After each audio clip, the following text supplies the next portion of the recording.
Explica pra gente qual é a relevância de Comando Vermelho e PCC estarem em paz ou estarem em guerra.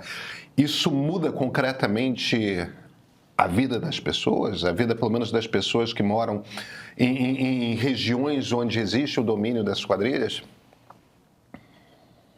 Olha, Pedro, acaba afetando, né? Porque são duas lideranças dois nortes importantes de dois grupos que estão presentes em praticamente todos os estados do país.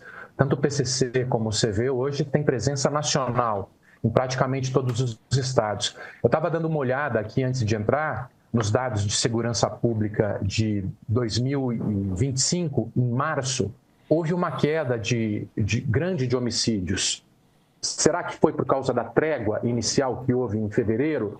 Não sei, só sei que foi uma queda de homicídios acima da média. E é curioso que a gente tem visto e presenciado essa queda desde 2017, quando houve aquele racha de 2016 que levou às rebeliões nos presídios de 2017.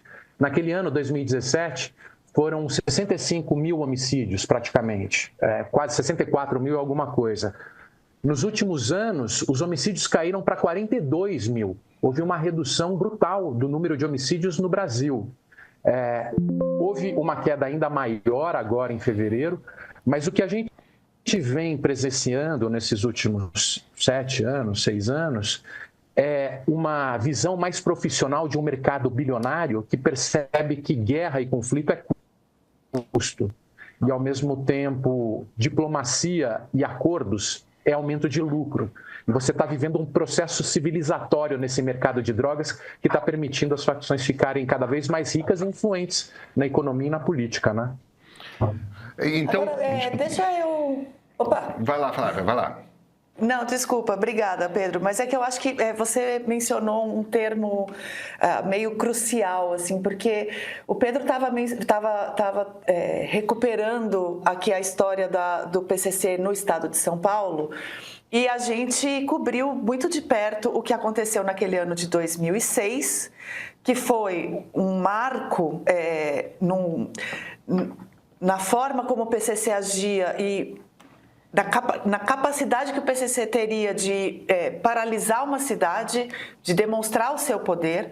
E aí, alguns anos depois, em 2015, apareceu a denúncia de que a polícia do estado de São Paulo, com a autorização do Cláudio Lembo, havia feito algum tipo de acordo com o PCC para que o número de homicídios acabasse e tudo mais. E claro que a Secretaria de Segurança Pública negou isso, disse que não tinha acontecido, mas isso ficou pairando por muito tempo sobre a opinião pública, sobre como a Polícia de São Paulo lida com o PCC. E, ao mesmo tempo, hoje, com os salves aí para suspender a trégua, uma das coisas que se aponta de diferença, de dificuldade, é a hierarquia, né? Então, que o PCC é capaz de dar uma ordem para toda a sua estrutura e essa ordem ser seguida.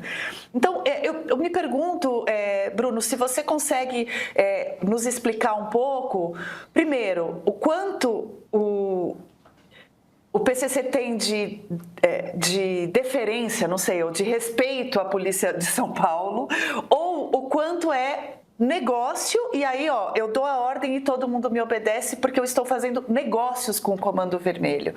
O que pesa mais? São duas coisas. Teve a história do Lembo, né, que a gente acompanhou.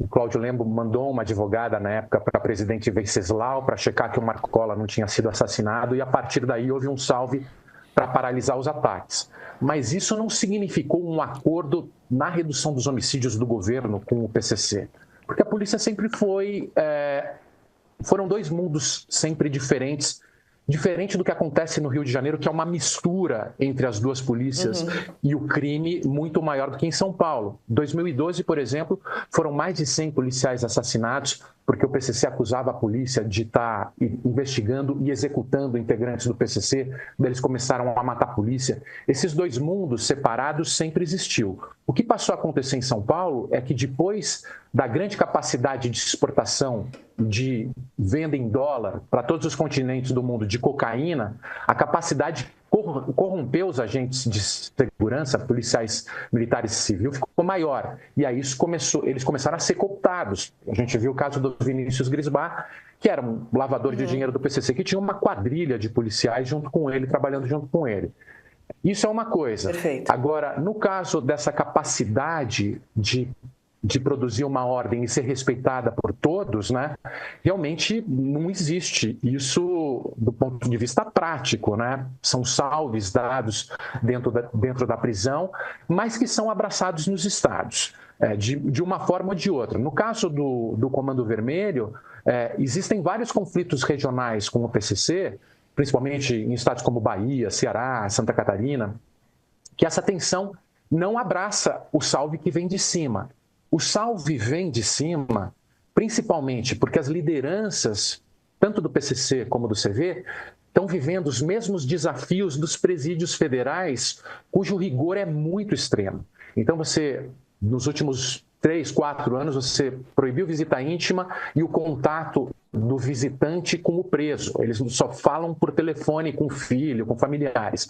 E começou uma movimentação, na verdade eram penas que seriam temporárias, um rigor no cárcere, tipo o cárcere duro na Itália, que no máximo 2 anos duraria essas penas mais rigorosas. Eles passaram a cumprir pena no federal e começaram a reivindicar abrandamento das regras do federal. Isso uniu as lideranças das facções que estão nos presídios federais. Então aí aproximou um diálogo entre as lideranças do PCC para reivindicar mudanças no regime penal dos federais. E, a partir daí, se determinou uma trégua na parte de baixo. Só que os conflitos nos estados, no território, eram muito pesados. E, por isso, a trégua acabou dando errado. E um mês e pouco depois, falou, não dá. E aí a coisa, o salve, chega, não existe mais trégua. Pelo menos o que indica está acontecendo. Né, os salves dando a indicação de que não. A gente tentou, por causa dos federais, as lideranças tentaram aproximar, mas nos estados, a realidade dos estados nos impedem de fazer essa aproximação. E Bruno, em que estados, primeiro boa tarde, Luiz, aqui um prazer falar com você, em que estados essas duas facções têm os maiores conflitos, né? Você mencionou Bahia e Santa Catarina, por exemplo, são as populações que podem sofrer mais o impacto desse fim dessa trégua. E eu aproveito para fazer uma outra pergunta. Na reportagem que está hoje no jornal O Globo, a respeito do fim dessa trégua, se fala em dificuldades de compartilhamento de rotas para o tráfico de drogas e numa diferença entre um perfil das duas facções, e aqui, sem nenhuma intenção de dizer que alguma é melhor do que a outra, mas a impressão que se tem é que o PCC tem uma forma de agir mais discreta do que as demais facções, não sei se por causa da hegemonia em São Paulo, se isso existe de fato, se há uma diferença na forma de atuar, até na relação com a polícia, e quais são as áreas no país que podem sofrer mais com o fim dessa trégua? Tá. Oi, Luísa, tudo bem? Tudo bom. Não tinha te dado um alô inicial, desculpa. Imagina.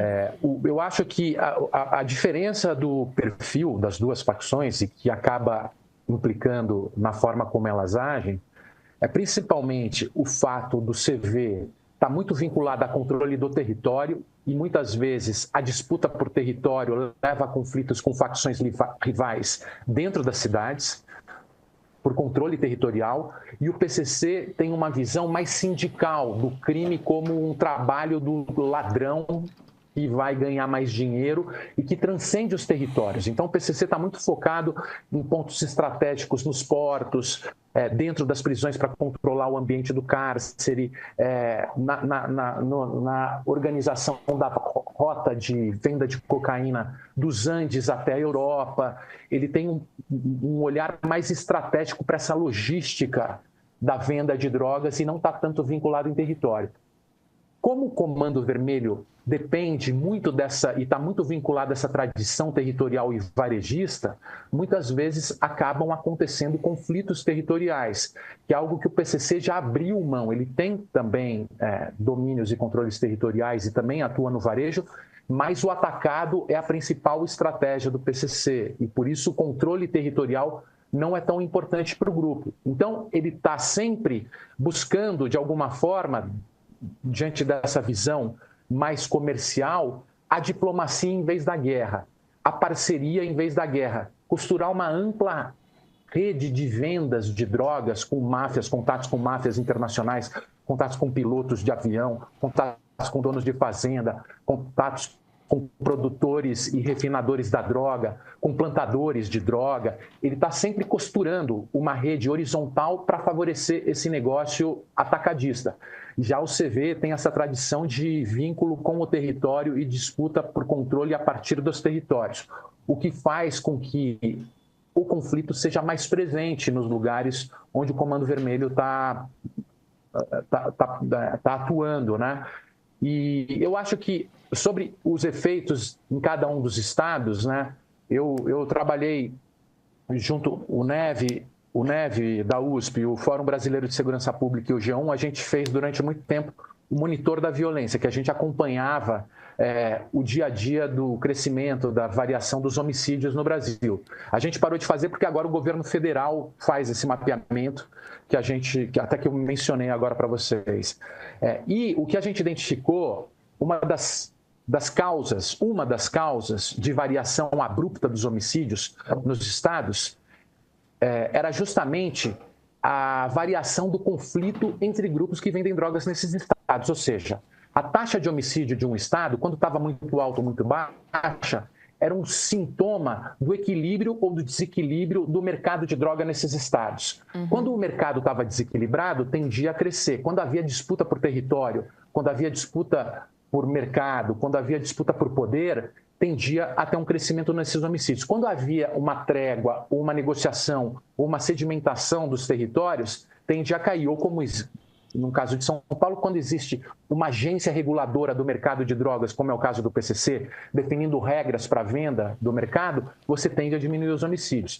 Então, o que vai acontecer e o que pode acontecer é justamente, em determinados estados, esse recado chegar como um sinal de avanço ou de vamos aumentar o nosso mercado, vamos aumentar a nossa posse de territórios. Isso tende a levar a conflitos.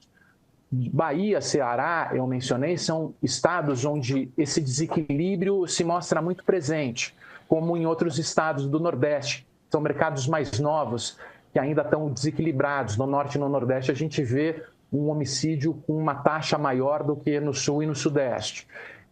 São os sintomas de mercados desequilibrados, de brigas entre facções nesses mercados. Então, é sempre difícil saber exatamente o que vai acontecer, né? Mas a lei da narcoeconomia é a seguinte: quando existem grupos competindo por mercado bilionário como esse de drogas na narcoeconomia, essa mediação é feita pela bala. Quando existem grupos ou oligopolistas ou monopolistas ou uma agência reguladora desse mercado, como é o caso do PCC, que definiu as regras, estabeleceu as regras a serem seguidas pelo crime aqui em São Paulo, tende a reduzir a violência. E quando você fala do controle de território, você está falando dos territórios internos, por exemplo, aqui no Rio de Janeiro, que tem várias áreas que são alvo de disputa, ou você também está falando das fronteiras? Não, é internos, controles dos territórios das cidades. Eu acho que fronteira é quase uma utopia a gente pensar Claro que sempre se trabalha com redução de danos, vamos dizer assim, mas o Brasil tem 17 mil quilômetros de fronteira, né? O México com os Estados Unidos tem 3 mil quilômetros de fronteira. Investimento dos Estados Unidos para tentar barrar a entrada de drogas no México em 3 mil quilômetros de fronteira não faz efeito, porque aí entra pelo Golfo, entra pelo mar, entra pelo túnel, entra por diversas formas. Se em 3 mil quilômetros de fronteira os Estados Unidos não barram, você imagina barrar 17 mil quilômetros de fronteira muito extensas. É praticamente um desafio impossível. Então, o desafio da segurança pública acaba sendo reduzir os danos nas cidades, reduzir o dano da violência e do mercado de drogas nas cidades, evitar esses conflitos nos ambientes urbanos, ou descapitalizar a grana que esses grupos ganham, né, com lavagem de dinheiro, com contas internacionais e tudo mais. O desafio acaba sendo financeiro e urbano, né? Mais do que nas fronteiras, que acaba sendo muito difícil trabalhar com isso, né?